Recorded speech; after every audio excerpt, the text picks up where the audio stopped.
So, Bezrat Hashem, with Hashem's help, we're going to learn a little bit from one of the stories of Rebbe Nachman. Now, for those who are familiar, not familiar, Rebbe Nachman wrote Likutei Moharan, but the stories of Rebbe Nachman he gave over during his lifetime. He gave at various points in his life. And the stories, he said, as deep as Likutei Moharan is, as amazing as it is, the stories are even deeper than that. He said his deepest and most amazing teachings are found within the stories. So sometimes you read the stories and some of them are understandable and you can relate to them and get something from. Some stories you read them and you really need the commentary, you need Rebbe Nachman to try and open it up for us. But not only that, when we read the stories we have to understand that contained within these stories are the deepest secrets of Kabbalah, which I certainly don't see, and we're not going to really get to them tonight. Maybe next week. So the stories are an amazing level, and so we can read the stories and we can understand whatever little pieces we can get, but to fully understand it, that's far beyond us. But we'll try our best. So basically, the story we're going to look at is called the 7 Beggars. 7 Beggars. Not only that, the stories are the deepest teachings. The Rebbe himself said that the 7 Beggars, a story which is the last of the 13 stories, the story of the 7 Beggars, is the deepest of all the stories. It's basically the deepest of the deep. And that's what you're hitting with us. Right, that's right. Exactly right. As if I could understand it.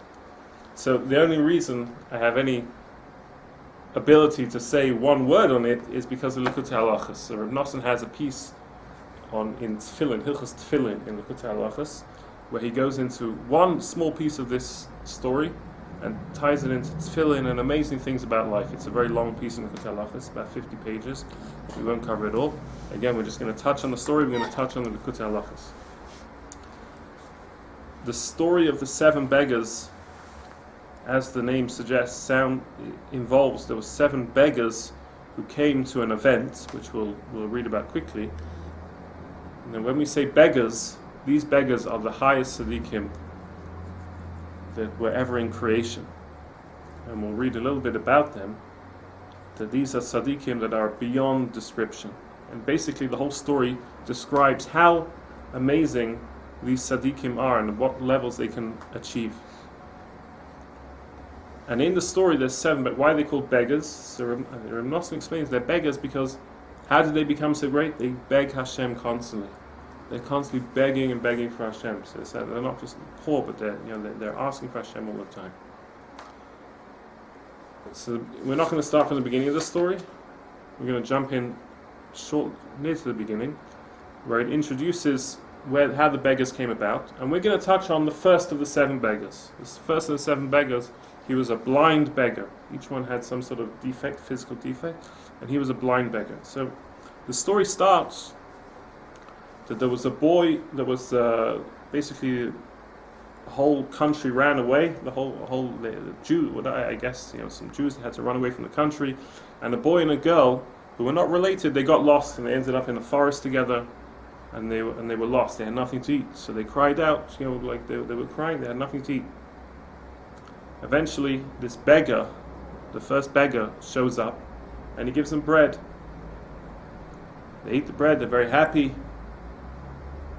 And they said to the beggar, "We want to come with you. Let us take us out of here." So the beggar said, "No, I can't take you with me." And then they realized that this beggar was blind, which to them was quite amazing, because how did he find them in the forest? How can somebody who's blind walk around the forest and find and carry the bread and give them the bread, act like a regular person? They realized he was blind, and he never said anything beyond that. The one thing the beggar did, though, this blind beggar, he blessed them, and he said that you should be. He says, "I give you a bracha, I bless you, that you should be old like me." He was clearly old, and he said, "I bless you that you should be old like me." Then they ate the bread. The boy and the girl, they ate the bread. They ran out of food, I guess, the next day, whatever it is, whenever the bread ran out. Again, they were crying, and then the 6 beggars came day after day, or whatever it was, occasion after occasion. So we had the first one was a blind beggar that we spoke about. The second one was a deaf beggar. The third one was a beggar with a speech defect. The fourth beggar had a crooked neck. The fifth beggar was a hunchback. The sixth beggar had no hands, and the seventh beggar had no feet. We're just going to skip again. Basically, the story moves forward where the children get out of the forest and they basically become beggars themselves. They go around begging for food, begging for money. And all the other beggars who were in town, they said, you know what we should do? We should make a shidduch between the boy and the girl. They grow up. They've known each other for a while. Let's make a shidduch. They get married. Very nice. So they dig a pit, and the story goes into the wedding, how they got food, and the king was making a feast, and they got food, and they dug a large pit, and they made a wedding inside. And at the wedding, the children said they remember the first beggar. They remember the blind beggar, and they wish he could come back. They remember seeing such an amazing person. They wish that he could come with them. Suddenly the beggar shows up, the blind beggar shows up, and he says, "Here I am." He comes and he speaks with them. We're going to go into his story. And then on the second day, which we're not going to touch on, the second day of the Sheva Brachas, the second beggar comes back, the third day, the third beggar comes back, till eventually all the beggars come back. And actually the story goes through the first day, second, third, fourth, fifth, sixth, and the story doesn't go into the seventh day. This is the last beggar, who was the beggar without feet. The Rebbe Nachman says the Mashiach will tell over that last piece of the story, which is an amazing thing. That, we wait for Mashiach to tell us the last piece of the story. But anyway, the first beggar came back, the blind beggar came back on the first day, and he said, "I'm here. You want me? I'm here." And he says, "I'm giving you a present." He says, "What's the present I'm giving you?" "That you should have a long life like me." He says, "I'm old. You should have a long life like me." And he said, "You think I'm blind?" You were wondering before what happened. He's blind. He says, "You think I'm blind? I'm not really blind." He says, this I'm reading from here, "The entire duration of the world existence is not considered to me even like a blink of an eye." In other words, the beggar never even looked. He was such a great tzaddik that he never looked into Olam Hazeh at all. Gashmias and things of worldly pleasures meant nothing to him. And therefore, if the world was like a blink of an eye, because he really wasn't in this world, everything to him was the next world and serving Hashem, therefore he appeared like he was blind, but really he wasn't blind. He appeared like he was blind because he didn't want to look at this world at all. And he said, "You think I'm very old?" Because he says, "I bless you with a long life." He says, you think I'm very old? Really, I'll tell you that I'm very young and I really haven't yet begun to live. So he says, "I'm old and yet I'm young." Which one is he? Is he old or is he young? He says, "I'm old, but really I'm very young." And that's the key that we're going to touch on today. And he says, he says, "I have a haskama. I have the word of the great eagle." He says, there's a great eagle.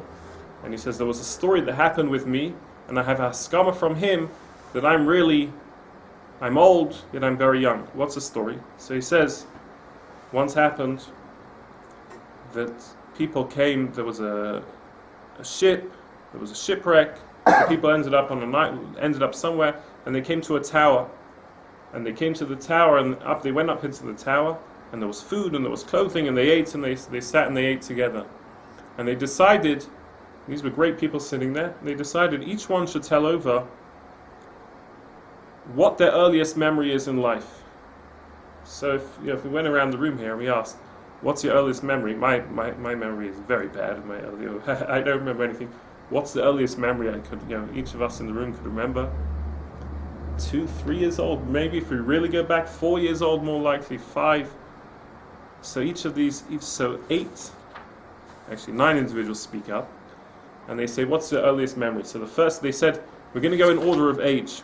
The oldest should tell the story first. So the oldest one speaks up, and he says, "I remember when they cut the apple from the branch." What does that mean? So it says, nobody understood what he meant. We're going to see in a second. He says, the second one says, "Well, that's an old story, but I remember even older than that." He says, "I can remember even way back." He says, "I can remember when the lamp was lit." What does that mean?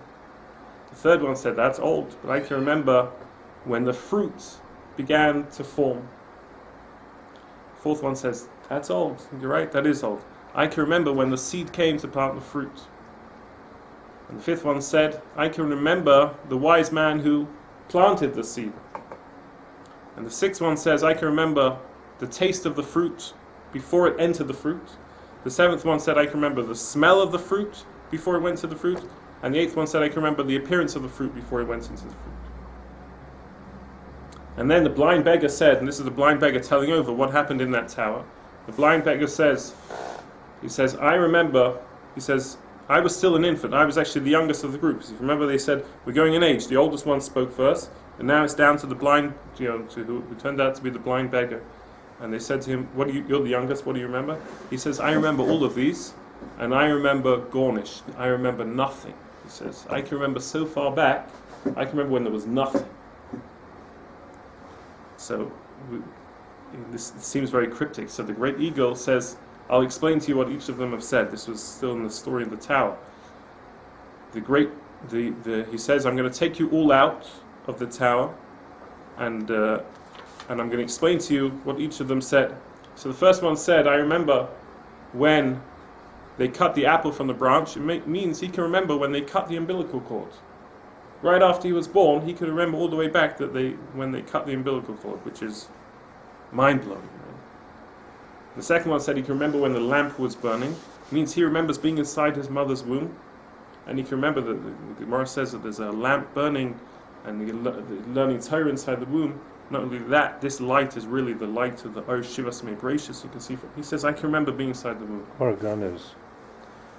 The Oregonos. The hidden. Catches came in.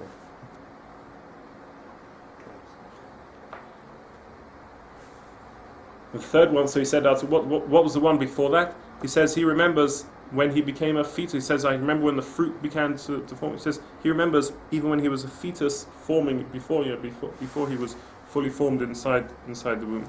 And the fourth one said he could remember even when he was a drop that came, the seed that was inside, that was put inside. He could remember when he was a drop at the time of conception.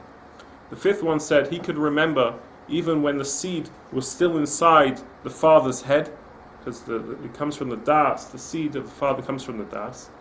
The sixth, seventh, and eighth, he says, remember when they were a nefesh, ruach, and neshama, how it ties into the smell and the fragrance and the smell and the taste and the appearance of the fruit. That's beyond the scope. But they remember when, even before they were created, even before they were formed, they can remember when they were just a nefesh and a ruach and a neshama. And that was 6, 7, and 8. And above that, the blind beggar says, I remember even before. He says, I remember nothing. I can remember even before there was any form of neshama that had come into this world, which they call here nothingness. It's aye. We're going to see it's a super high level of aye. So then the great eagle told them that now we should leave the tower. He says, go leave the tower. And he says, I'm going to take you out in order of age. So he says he took them out. The oldest one he took out first was actually the blind beggar. Although he ended up in the story, we thought he was the youngest one. Again, he was given the concept of being the oldest one, and he was taken out first. And the blind beggar said to the chassan and kala, they were inside the pit. He says, I have a haskama, right? The blind beggar told me that I am, although I'm very old, really I'm very young. I give you this present that you should enjoy true long life in this world, and I guess in the next world.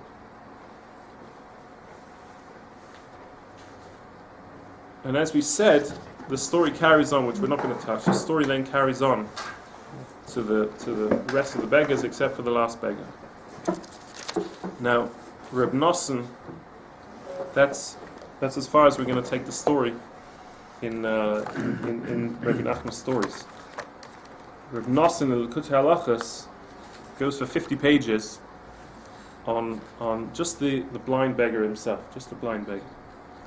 And he opens up by explaining that what we read here is mind-blowing. That these are human beings we're talking about.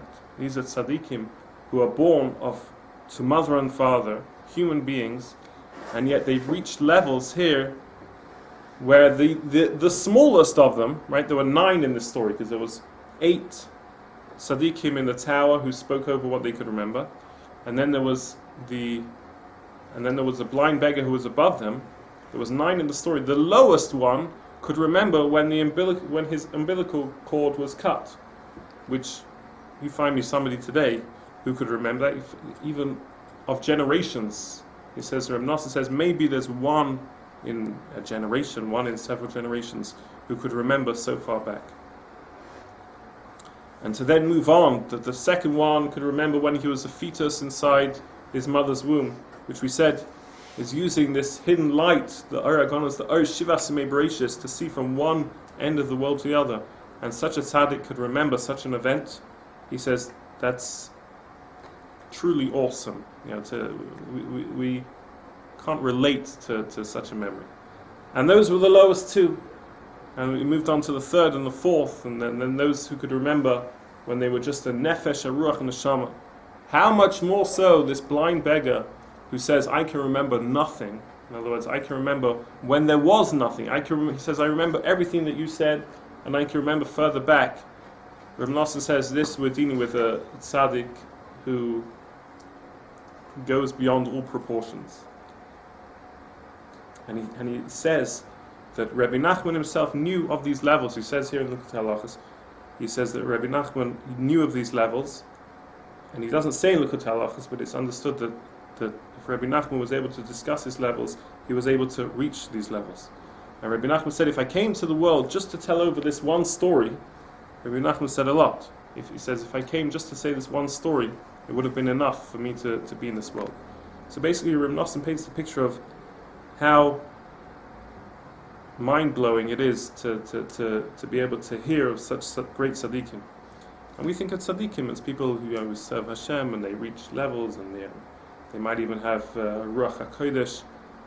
Here, these are tzaddikim, and there are different descriptions, different explanations of which tzaddikim refer to which levels. Then Rebbe Nachman goes into what does it mean that the blind beggar said.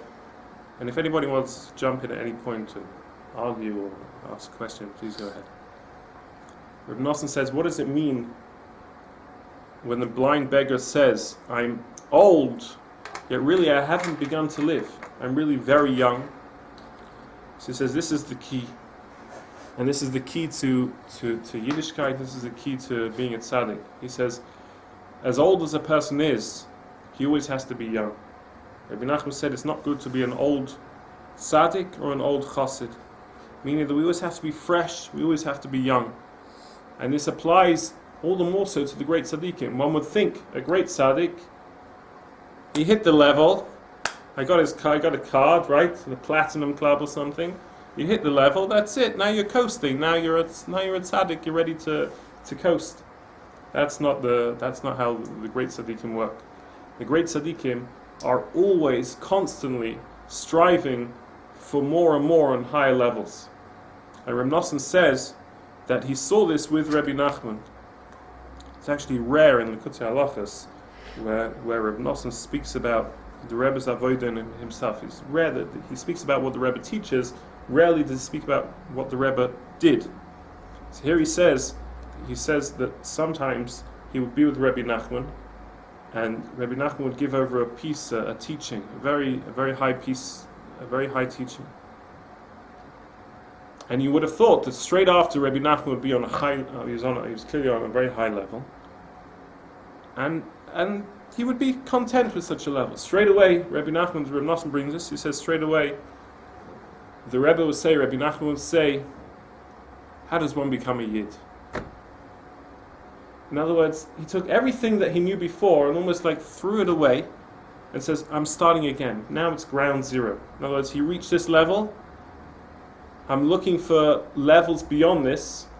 And he said, how does one become a Yid? And Rebbe Nachman said to him, what do you mean, how do you become a Yid? You just spoke about levels which, of serving Hashem, and now you're saying, how do you start again?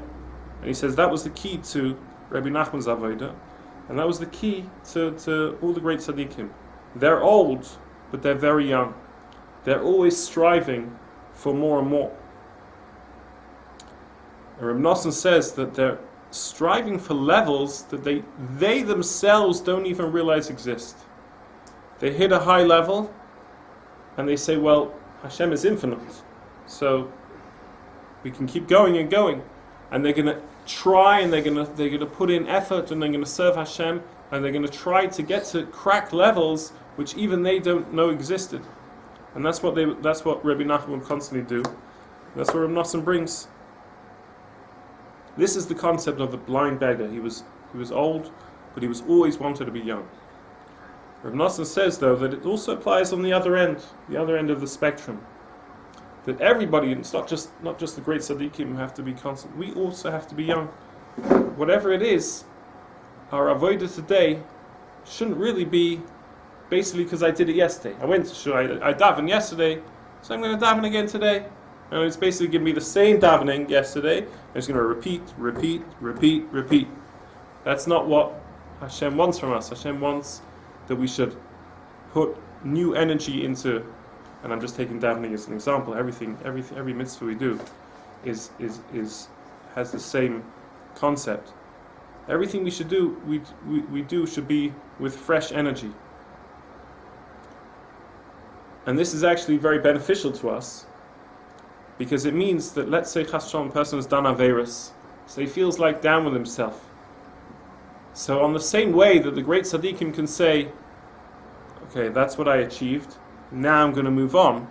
Somebody who's at the other end of the spectrum and says, okay, I messed up, I did something no good, I'm bad, that's what he thinks, chas v'shalom, he can stop and he can say, I'm going to be young. And he mustn't be old and set in his ways. So the worst thing, the main thing that a Satan wants to get from us is he wants us to, chas v'shalom, we should do an aveira and give up. That's it, that's who you are. Right? This is what I am, this is what I do. Or even on anything to give up. The level of giving up doesn't just mean, that the person takes off his yarmulke and throws it to the ground or does something completely drastic. Giving up means I'm going to daven Mariv, or I'm going to daven Shachris tomorrow, and let's face it, it's not going to be great. It hasn't been great till now, it's not going to be great till, let's face it, it's not going to be, no. That means that we're old and we're set in our ways. And Rebbe Nachman says that we mustn't be old. He says it's forbidden to be old and set in the ways. So this concept of being young applies at both ends. Do these relate to the Sfirot? The beggars? The beggars. Yes, absolutely, yes. So it's beyond me. Yes. So we're going to see that this blind beggar, he reached a level of keser. Aye means nothingness. It's really the level of keser, which is above chachma and bina, above the intellect. You have the keser, which is usually above the crown, which is above the head. He could reach the level, the nefesh, ruach, and neshama is inside the head. He could reach the level that was beyond that. So he was really a level of keser. And the different tzaddikim, I'm sure, yes, this is very much based in Kabbalah. Very much.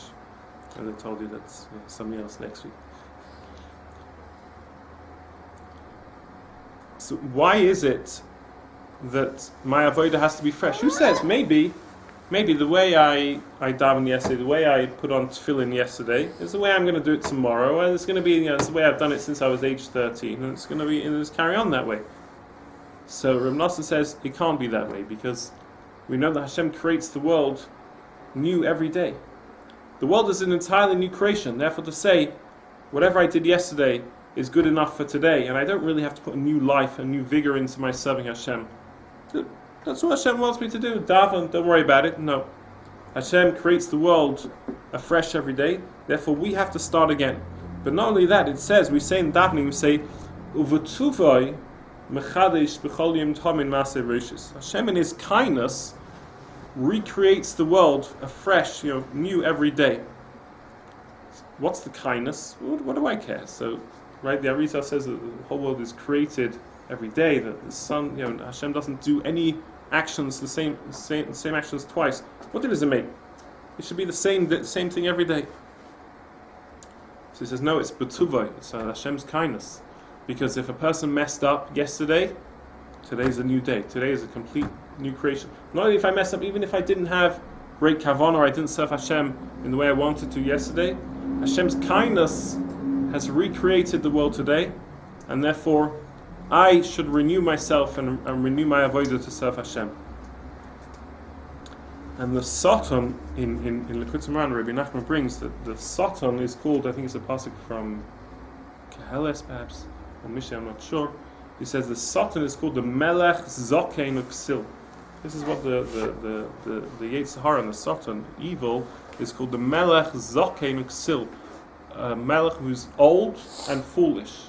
So he's called the old king. He's a king who's old because everything he wants us to be is old. You never really, don't worry, you're set in your ways. That's what you do, keep doing it. No. That doesn't apply at the lowest level, that doesn't apply in the high. That's the Melech Zokein Uksil. And I heard an interesting thing from Rabbi Chaim Kramer, who said from one of his Rosh Yeshivas, from Eli Chaim Rosen. He says, when we eat food, everybody wants a fresh meal, let's face it. We like eating, today is Sunday, most people are eating the Shabbos leftovers, and it's like, you heat them up, it's like, but we really want fresh food. So he says, if you want your food to be fresh, why shouldn't the benching be fresh? Right? The benching should also be fresh. In the same way that, don't say, well, I'm just going to bench, and that's it, I'm going to say the words, and maybe have some kavanah like it. No. Benching should be fresh, it should be something new. That's all about serving Hashem in a fresh way.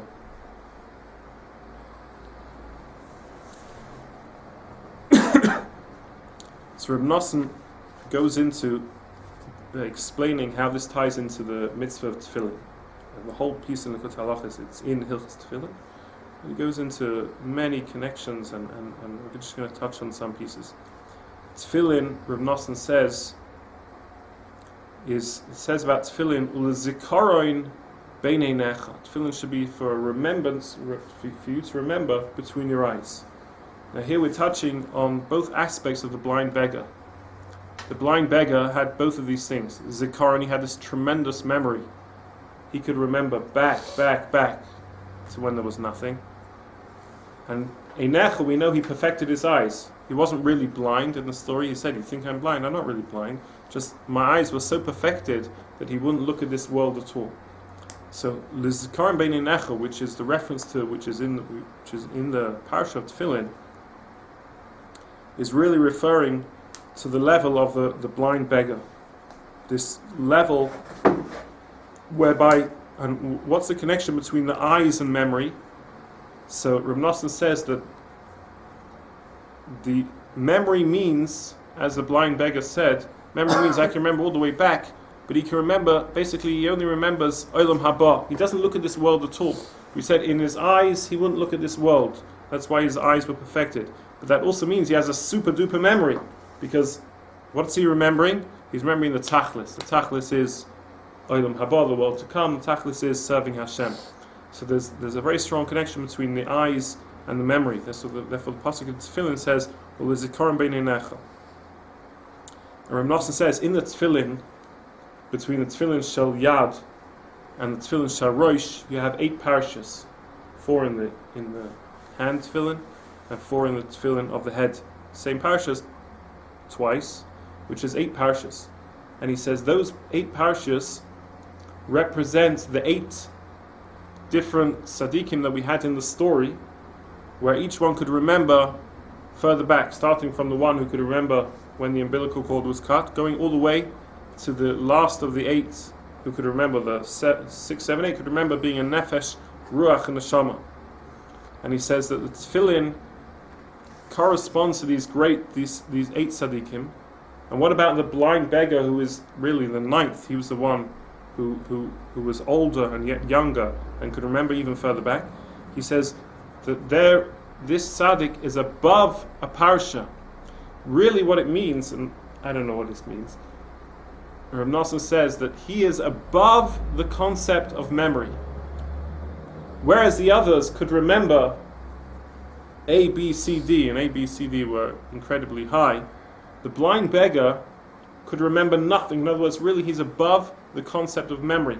So each of the 8 parashas is an inyan of zikaron, remembering. And that's represented by the 8 tzaddikim. But the blind beggar is above that. He really has no parsha. He's above the concept of memory, which I don't understand what that means. It sounds very great, but What does it have to do with the shin that has 3 heads and 4 heads? Four heads. I don't know. I don't think the Rebbe Nachman touches that. Yeah, I don't think he touches that. So the parashas. So we said that this blind beggar, and what is happening, that really the 8 tzaddikim, the 8 parashas, are receiving that kedusha from. This is like the leader of the group, the blind beggar, who is the leader of the group. He's receiving kedusha from them. And Rebbe Nachman says that in Kabbalah,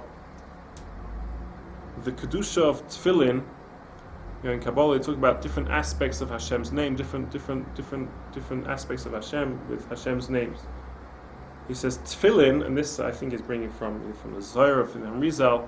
Tefillin is called the names of Hashem Havaya, Ekyer, Havaya. Havaya is Yud Kei Vav Kei. Ekyer is a different name of Hashem, which appears in Shmos. And it says Tefillin. This is what it's brought in Kabbalah. Tefillin is Havaya, Ekyer, Havaya. So if we have time, we'll touch on what that means. But the gematria of Havaya, Ekyer, Havaya. Havaya is 26. 26 times 2 is 52. And Ekyer is another 22. Ekyer is 20. No. Hang on a second. Ekyer is. Is 21. Hang on a second. 50. No, sorry. 20. Sorry, I'm sorry. 26, 52.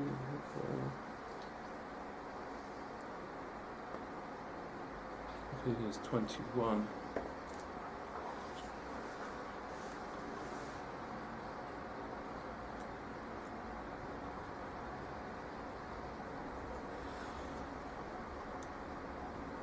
Okay, I'm missing something because the gematria is not right. It's supposed to be the gematria of Chaim, 68, but it's not 68, is it? 2 times Havaya is 20, 26 is Havaya, Yud Kei Vav Kei is 52, and Ekyer is 21, which doesn't take us. Okay. The kollel maybe. Could be with the, I don't know. I don't know how it gets there, but they bring that it's a match of 68, which is maybe 7, no, Chaim is 68, which is Chaim. Anyway, I'm not sure how it fits in, but it's brought, we'll see the connection of those names. Now, Rebbe Nachman says, what is this concept that we've spoken about, where a person is really young, old yet really young, and this applies to all of us, not just the great tzaddikim. He says there's a concept called Erech HaPayim. Erech HaPayim, which is one of the 13 midas of Hashem. Erech HaPayim, it literally means long breath, which we usually understand on a basic level to mean Hashem has patience with us. Erech HaPayim is a level of patience. That's right. Hashem has patience with us and doesn't get angry when we do things wrong. He says here that this concept of always starting again is also this concept of Erech HaPayim. Erech HaPayim means a long breath, as opposed to being old and saying, well, I'm not going to live my life much more. I'm just going to carry on doing what I'm doing. That's like a shortness of breath. In other words, he's not really prepared to extend himself out of his space. He's just going to keep breathing into a minimal level to stay alive. He's not prepared to open himself up. Erech HaPayim means I'm prepared to look for more, as we said with the great tzaddikim. On the other end, it also applies with a person who's done Aveirus. It also applies. The concept of Erech HaPayim also applies, because again, don't get caught up in your short life. Don't think that this is what you are and you're not breathing. No. Open yourself up and be ready to move on and to serve Hashem. And he says the straps of the tefillin, which come down from the rosh and they come down, is the concept of Erech HaPayim, this long strap. And the halacha says that where does one strap have to go to? It says one of them has to hit the lave, which he explains, which we're not going to touch. The other strap should go down to the navel, to the belly button, which he says is twofold. We said that the lowest of the tzaddikim, if you remember, he could remember when the umbilical cord was cut, That's why the strap goes down, because it gives, basically, the Tefillin Sharosh give a kedusha down to all the way down to the first tzaddik, who was on the lowest level, which was started from the navel. And not only that everybody, when they're born, that's really the beginning of life. When they cut the umbilical cord, you're on your own, right? Till then, you're still attached to your mother. As soon as they cut the umbilical cord, that's it. It's all up to you now, right? So the strap of the tefillin is what Rebbe Nachman refers to as the erech hapayim, which is the kedusha coming down from the rosh. And we'll see that the rosh has a higher level of tefillin, a high level of kedusha than the tefillin shel yad, and it comes down to give koyach to the tzaddik who is on this, who the lowest of the 8 tzaddikim. And when do we see erech hapayim? We said that it says in the Shlosh Esrei Midas, Hashem kerachem v'chan erech hapayim, and it says there. It says this is in Kisisa, when Moshe Rabbeinu was together with Hashem, and Hashem says, "I'm going to teach you the Shlosh Esrei Midas." It says, "Vayimaher Moshe, vayikod artza vayishtachu." Moshe hurried and he bowed down and he bowed with his face to the ground.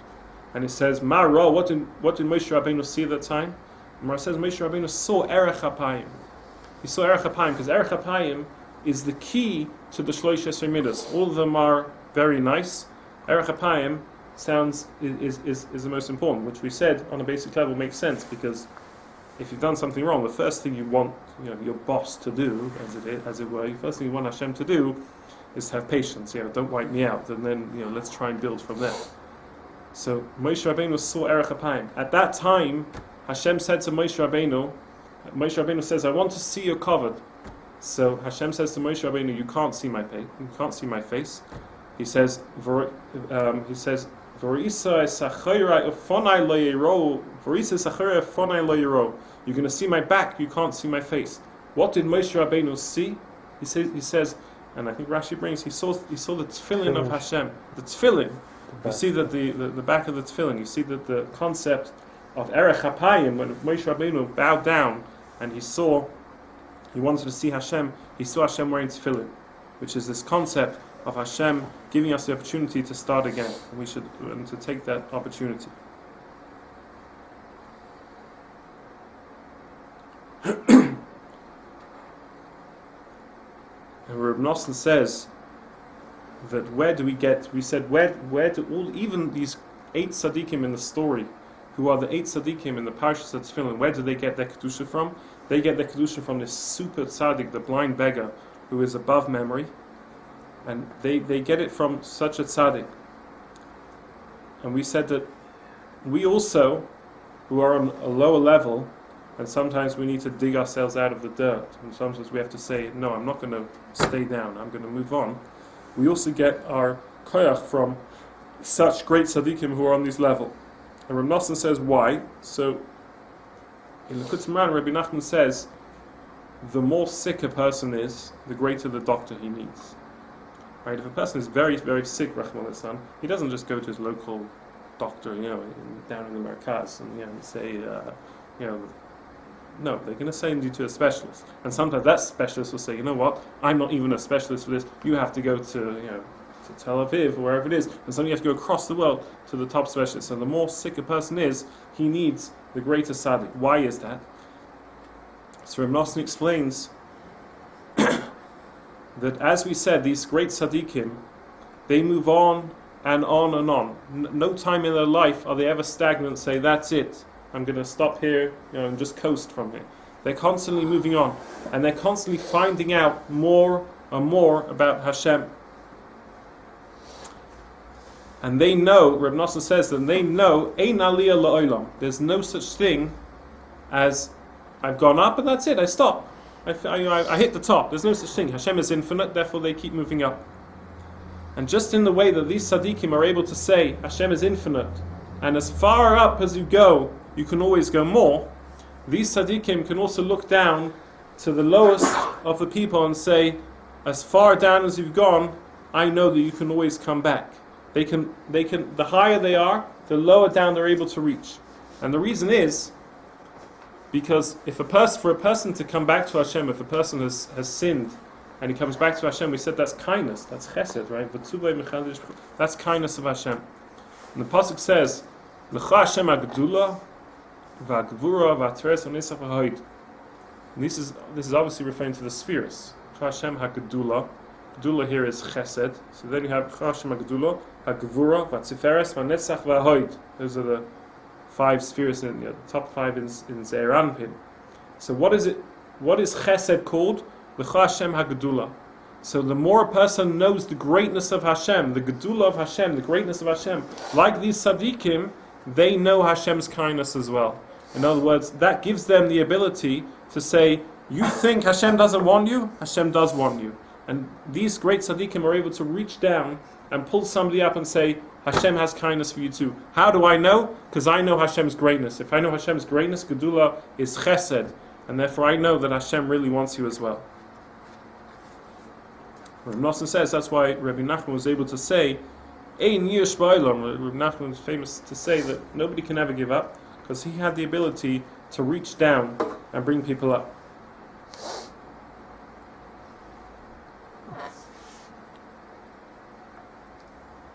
So I just want a few more points. We said that there's the concept of Tefillin Sharosh and Tefillin Shal Yad. Tefillin Sharosh, we said, is the name of Hashem. This is brought in Kabbalah. This is why I got it wrong.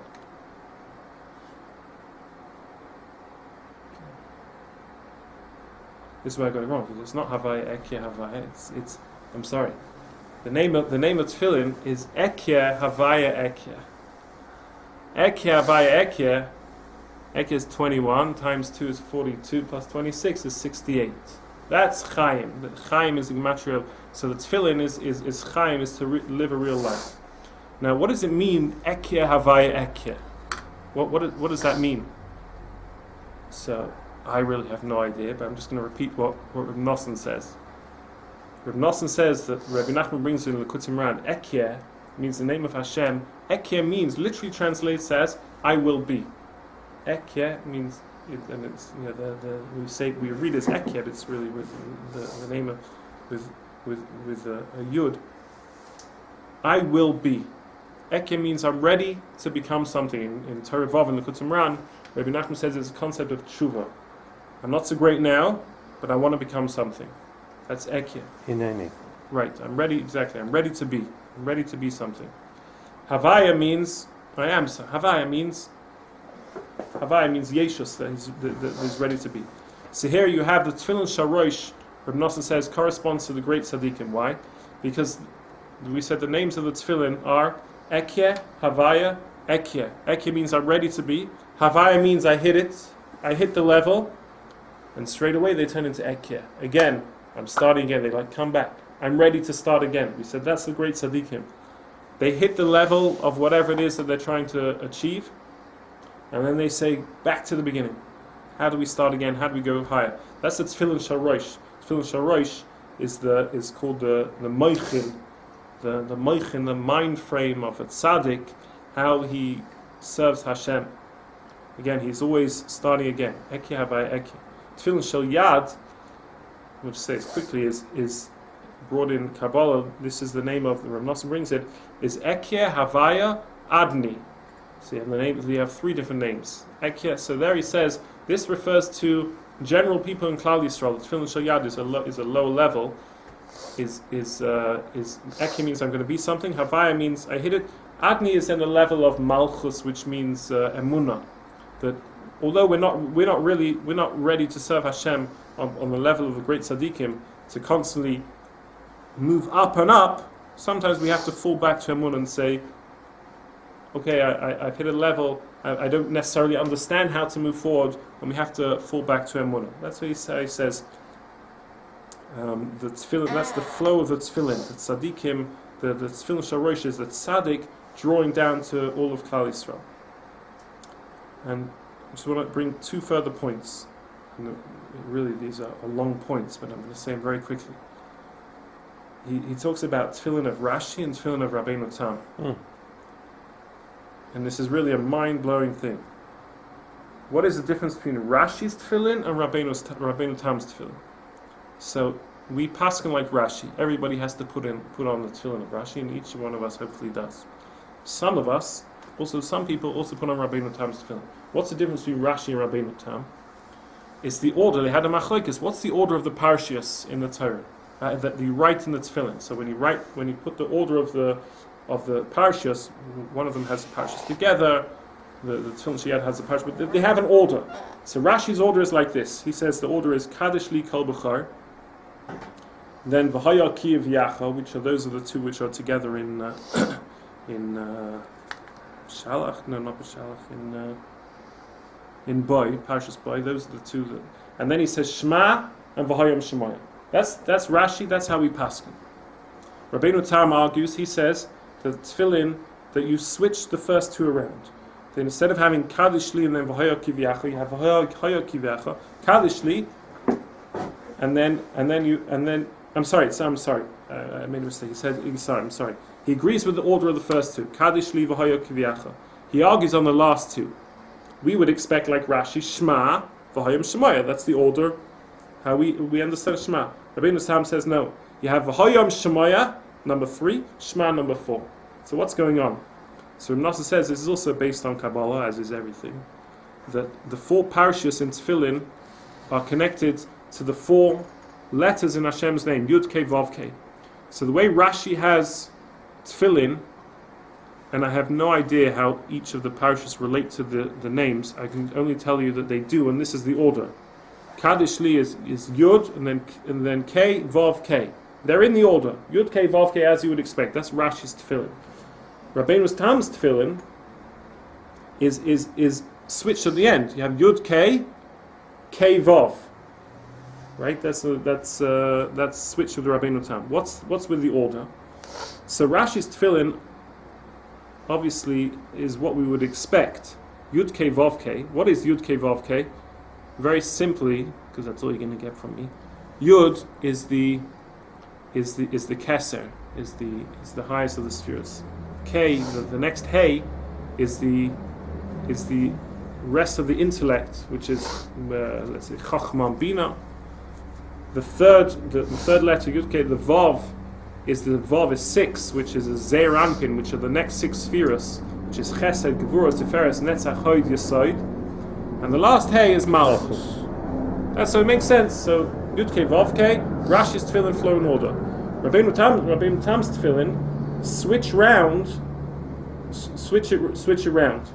Now, another way to look at those, to look at the letters of Hashem's name, is that the Yud Kei, that's one way of looking at it. Another way is Yud Kei, and you have Vav Kei. The Vav and the last Hey is actually Chesed and Gevurah. And I'm just repeating because I don't understand why. Although we can understand Shema is an Indian of Chesed. Shema Yisrael Hashem is an Indian of Chesed. The next one, V'hayam Shema, if you don't listen, Gevurah, you're gonna get a slap. That's Gevurah. So Shema is the last two letters of Hashem's name. Yud Vav Kei, which is the order of Rashi's Tefillin, is Chesed Gevurah. Rabbeinu Tam has them switch around, Gevurah and then Chesed. What's going on? So Rebbe Nachman explains like this: that the world was originally created. It says how did Hashem create the world? With Gevurah. Din. Originally with Gevurah, with Din, which means it's a very strict level. It means that if you mess up, you're in trouble, and we basically have to smash through the Din in order to get to the Chesed. And that's the way the world was created originally. Hashem saw that most people couldn't stand to be at such a level, so He switched it around. That Chesed came first, and then Gevurah. Otherwise, people couldn't actually survive. So, an interesting thing that Rav Nachman says, though, that the great tzaddikim don't have to live on that level. Great tzaddikim can actually live on the level Hashem originally planned the world to be. Originally, Hashem planned the world to be Gevurah, then Chesed. In other words, smash through the hard times, the Din, the Gevurah, and then get to the Chesed. Although Hashem said we couldn't do that, tzaddikim are actually able to live like that. And therefore, Rebbe Kiva is a famous Rebbe Kiva famously, when he was killed, the tzaddikim, and they were torturing him, and his talmidim said, "How can it be? How can it be that somebody like you is suffering like this?" He says, "Shtoik, quiet. Kach Allah b'machshava tchila." That's what Hashem wanted originally. That's how Hashem created the world originally. That tzaddikim like me should suffer. And Rebbe Kiva was happy to live on such a level of suffering because he was a tzaddik who was able to take Gevura and then Chesed. Although the whole world runs usually Chesed Gevura, a tzaddik like him was able to run in a level of Gevura and then Chesed. So Rashi's Tefillin applies to everybody. Why? Because that's the way of the world where the last two are Chesed and then Gevura. That's the way Rashi has Yud K, Vav K. Chesed and Gevura.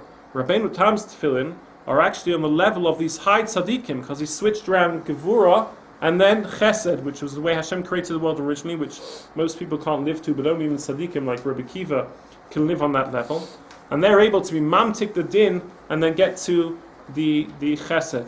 So he says the Rabbeinu Tam's Tefillin is actually on a higher level because it applies to great tzaddikim. It's the way great tzaddikim are able to serve Hashem with Gevura and then Chesed.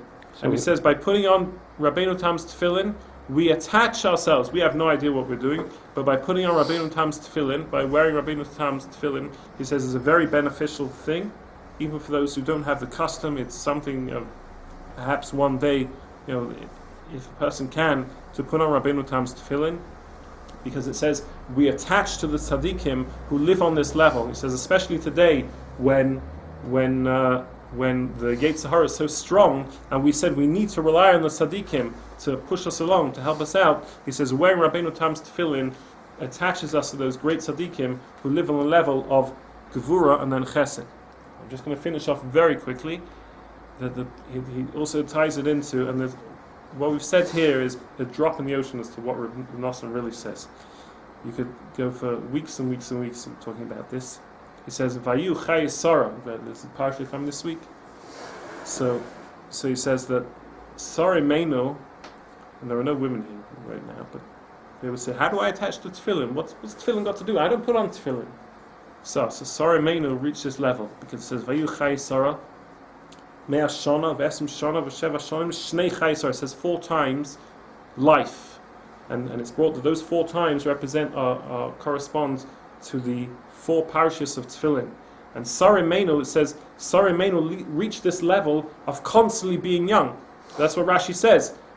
When she was 100 years old, she was like 20. When she was 20, she was young, she was always young. She was always somebody who lived a full life, that she was always young and starting to serve Hashem. And these four parashas correspond to the parashas of the Tefillin. And he says that where was Sarah Meinu buried? It said in the beginning of the parasha, Avram brought the Ma'aras HaMachpelah. How many people were buried in the Ma'aras HaMachpelah? There were 8, which also says ties in Tefillin, because that's 2 times 8. And not only that, there were 4 males and 4 females who were buried in the Ma'aras HaMachpelah. And the whole Tefillin, the tzaddikim that we spoke about, the 8 levels of tzaddikim, we said one can remember the umbilical cord being cut, and then he can remember being in the womb, and then it goes back to being in the father's mind. 4 of them were actually in the female. 4 of those tzaddikim were all the way were in the female side, and the 5th tzaddik, the other tzaddikim were in the male side of being tzaddik of the remembrance, which was the great tzaddikim. They were in the father side. So the tefillin is actually split into 4 female, which is actually the tefillin shel yad, and the 4 male, which is the tefillin shel rosh. So the whole of Ma'aras HaMachpelah corresponds to the tefillin also, which is something we don't necessarily see at the beginning of the parasha. And that's why Machpelah, what's Machpelah mean? Double. Why? Because they're always striving to go further and further. So we should be zeicha to always go further and further and do what we can to freshen ourselves to serve Hashem. Does that mean that Rabbeinu Tam thought he was on a higher level than Rashi? No, I don't think we would say and that. Did he wear Rashi tefillin also? That's a very good question. How did the machlokes even come about? Right. That's really why didn't they just look in the tefillin of the previous generation, open up their father's tefillin and see what it was? I don't know the answers to those questions. Ashukah, wonderful. Is the